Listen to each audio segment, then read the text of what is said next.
Lately, I've been super obsessed with trying to recreate things that I've seen that were made in Houdini, and lately, this in particular has been grabbing me. Vellum is just so insane. And after about a week or two of exploring, I just don't think this kind of thing is possible in Blender, but I do think that we were able to kind of come to some cool results here. After a ton of exploring, I was able to find this thanks to this tutorial by Pixo3D. This actually only came out about a month ago, and it is very, very informative and was super helpful with creating this look. So yeah, let's get into it. All right, so first things first, we're gonna go ahead and spawn in the default cube that I deleted on habit, of course. We're gonna bevel our edges, only one loop around. Anything like this, just a slight bevel on it is fine. Gonna come over, we're gonna subdivide this guy, maybe, I don't know, 4 times. We want a decent amount of geometry here, but nothing too crazy. Now what we're gonna do is we are going to duplicate this cube. We're gonna go into edit mode, select all, and we're going to shift with Alt S, or scale with Alt S. I don't know why I said shift, sorry.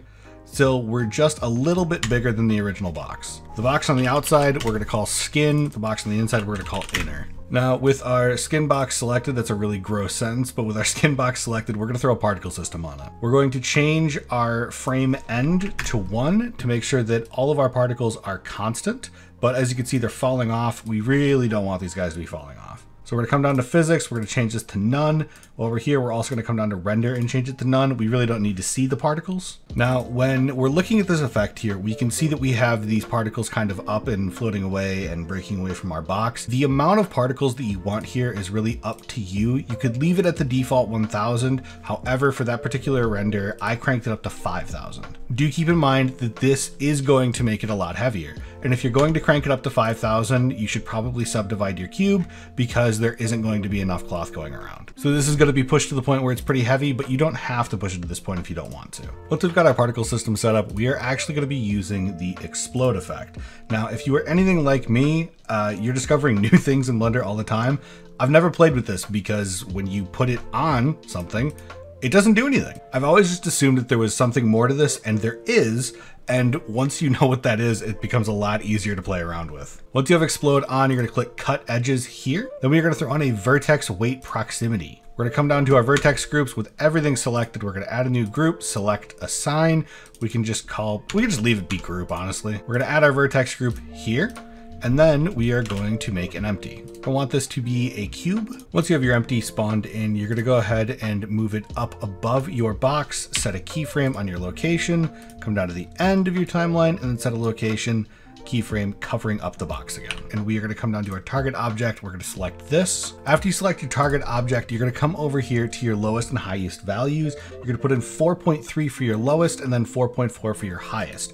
What we're looking for here is a subtle transition from red to blue. What we've got going on here is a little bit tight, but honestly, I think it's fine. Now it's important that we're going from red to blue here. If you're going from blue to red, it won't work. Red is our value of 1, blue is our value of 0. So for the next part where we come in and we add our cloth add-on here, it's super important because what we're gonna do is we're gonna come down to our pin group and we're gonna select group. This ensures that everything is going to stay on the cube until the moment that this passes over it and we get to tell it, hey, do your thing now. At this point, I'd like to take the time to remind you to save your project file. It's super important.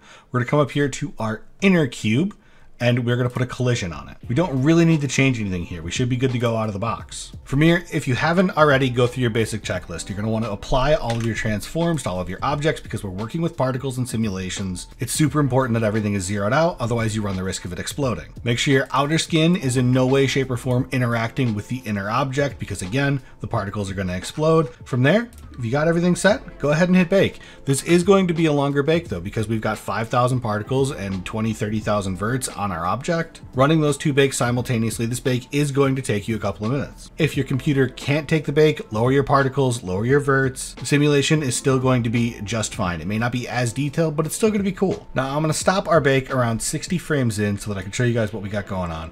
We can see that everything is perfectly intact until the moment that this starts to come down and we start to see all of our particles fall away with our cloth sim. But at the moment we can see everything is falling, and in my clip, they're going up. So that's what we want to do. So we're going to come in here, we're going to place a force. What I did is I placed a wind force here. I scaled it up so that it's just large enough to encompass the cube, and I changed our strength value to something like 5,000. I'm also going to come over here in our scene settings and I'm going to turn gravity off. do a quick bake to make sure that everything is as it seems. Once your bake is done, go ahead and play your simulation, and you're gonna see we've got everything flying away. I know that I've done this before and like we've already seen the finished product, but damn, I still think this is so cool. Just as an effect, after seeing Explode over here for years and not knowing how to use it, and then finding that tutorial, it's super cool. From here, you guys can probably guess what we're gonna do. It's one of my absolute favorite things to do. We are going to export our scene as an Alembic file. Leave all of your settings default. Everything is gonna work just fine as is. Just go ahead and click export. Once everything's exported, we are gonna come up here where you're gonna go file, save as. We're just gonna hit the little +1,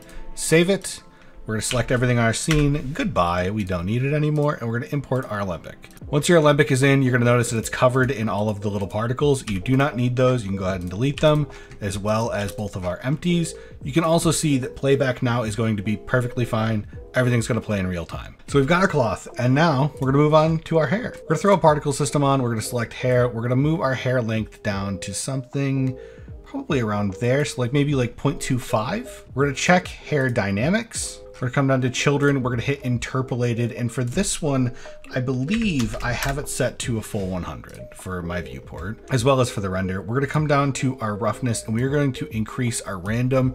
This is what's going to give us a little bit of our fuzziness look on our base. Now I've just set up a super basic lighting setup here so that we can get a good idea of what our hair is looking like. And honestly, for the base here, I think that it's pretty good. Something that I have learned about particle systems is that trying to get hair to match what it looks like in real life with one particle system is pretty much impossible. You're not going to do it. So something that I like to keep in mind is layering.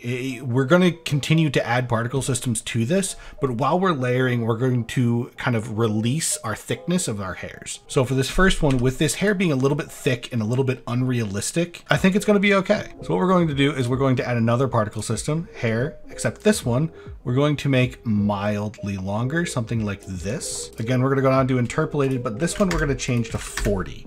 We don't really want all 200,000 hairs again, or 100,000, however many it was.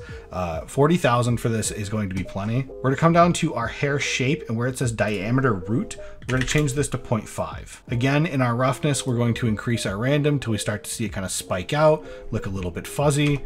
And again, immediately, if we go into rendered view, we can see this is looking so much fuzzier. It just looks so much better, so much more realistic, just by adding another layer. But we're not done there. We are going to add one more particle system, and this one is going to be, again, interpolated, but we are going to set it to 1. We don't want a lot of these hairs because these hairs are going to be our longest hairs. They're going to be really stringy. Sorry, I don't know why I decreased the segments.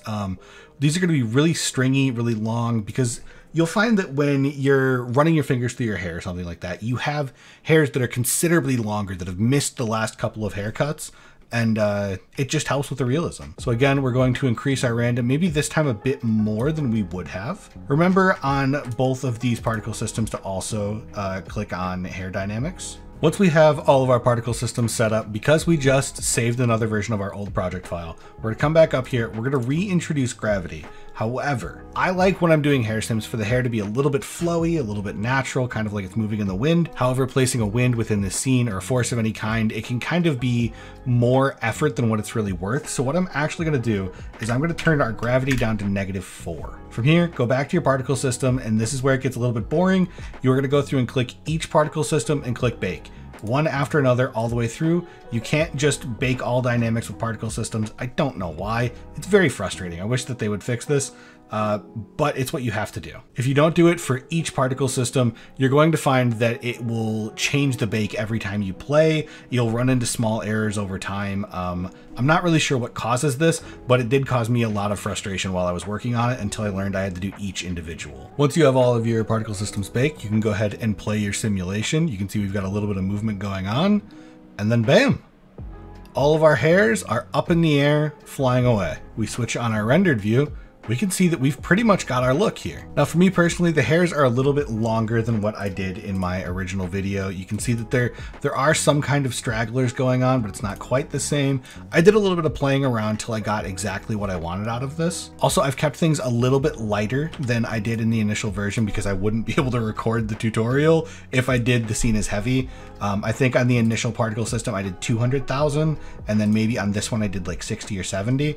I'm not exactly sure. However, the project file will be available down in the description below, so you can go through and check if you really want the exact settings. But you can see even just changing the hair length on this last particle system has drastically changed how this looks. You now have much more of a kind of a lion mane looking hair simulation going on here. Now there are a few things we want to do before we call it done. We're going to come down to our inner, and we're not going to add a particle system. We've got enough of those. We're going to add a material. We're just going to make this almost entirely black and then turn our roughness like 90% of the way down so that there's a little bit of contrast in there. I think that that looks so sick. From there, something else that we're going to do is we're going to come over to our skin layer. We are going to come to the first particle system and open up our viewport display, and we're going to check off show emitter. Now, what this is going to do is when we turn this back on, we'll see that there are little pieces from where the cloth was simulated at. And I personally didn't think that that looked very good. I thought that on some frames, there would just be kind of some blocks of white showing through or block of the texture. I just didn't really like it, so I'm turning it off. You could probably leave it on and be okay, but I think that this looks much better. Something else you can do if you find that it's still not quite looking clean enough for you is in your viewport display, again, you can change your strand steps to something like 5.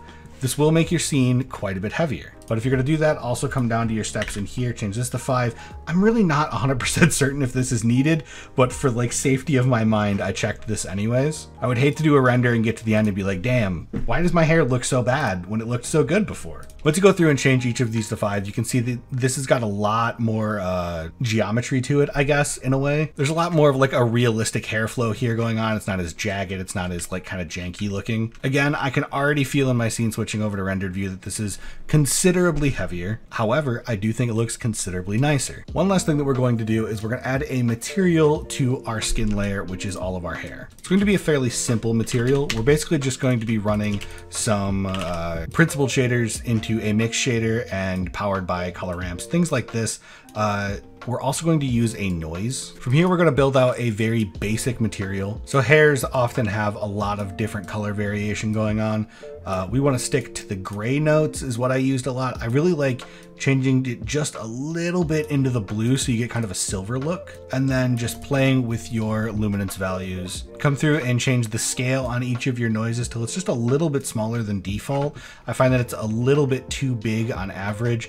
I've also fed in the exact same node structure into our mix material so we can get some kind of more variation here at the end. And let's check out how that looks. I think that's looking pretty good. It's a little bit darker than what I did initially, but I don't know if I dislike that. I think it looks pretty good. We've got maybe a little bit too much blue in there or something like that, but you get it. This is the basic idea of what I did to get what I got here. So yeah, even as a kind of semi-advanced tutorial goes, this is pretty basic stuff here. It's kind of a basic cloth sim and a basic hair sim where we didn't really play with any values, even though you could, and you would probably get drastically different looks. We didn't really have to because on its own, it looks pretty good. However, I'm a little bit torn because I'm not sure if I'm just starting to scratch the surface of what Blender is capable of, or if I'm just starting to kind of top out on what it's capable of as far as simulations go. However, if you guys have any ideas, feel free to shoot them over to me on Twitter or leave them in the comment section below. I'm constantly looking for things that I can try within Blender, even if it's not for a tutorial. I just like learning new things and progressing my own abilities. So if you see something and you're like, damn, I wonder if Addy could recreate this in Blender, send it to me. I'm probably going to try. Even if it doesn't become something, I still want to see what all is out there, what all is possible to be done within Blender. Anyways, thank you guys so much for watching this. I hope that I was able to kind of help you learn something a little bit more about Blender cloth and Blender hair. And yeah, have a good one.